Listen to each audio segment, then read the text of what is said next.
નમસ્કાર ખેડૂત મિત્રો, કેમ છો? મજામાં જશો. તો આજે આપણે કૃષિ મેળાની અંદર આવ્યા છે, તો આપણે સ્ટોલની મુલાકાત લીધી. આદિત્ય રાજ, બરાબર, જેનું કામ આપણે બહુ સારું લાગ્યું છે અને વ્યવસ્થિત લાગ્યું છે. અન્ય સાધન કરતાં આપણે આમાં વિશેષતા સારી મળી છે. તો આપને ભાઈને કહીએ કે ભાઈ અમને થોડીક તમે માહિતી આપો. રામભાઈ, પહેલાં તમારો ખૂબ ખૂબ આભાર જે અમારા સ્ટોલની મુલાકાત લીધી એ બદલ. અને હવે વાત કરી ખેડૂત મિત્રો માટે કે ખેતી સાધન, ખેતી ખેડવા માટે કલ્ટિવેટર છે. અને આ કલ્ટિવેટર ફોલ્ડિંગ છે, વચ્ચેથી ફોલ્ડિંગ છે. અને આ ફોલ્ડિંગ ભાગ કાઢી નાખ્યા પછી ચોમાસાની અંદર આપણે મોરપગા કે રાપ ચડાવી અને પાછળ બમ્પરથી પારા બાંધી શકીએ. અને આ સરકાર માન્ય સબસિડી પાત્ર છે.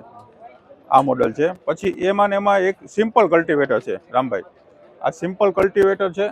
આમાં આપણે તમામ પ્રકારના મોડલ બનાવીએ છીએ. 6 ફૂટથી માંડીને 9 ફૂટ સુધીના આપણે 6 ફૂટથી 9 ફૂટ સુધીના આપણે બનાવીએ છીએ.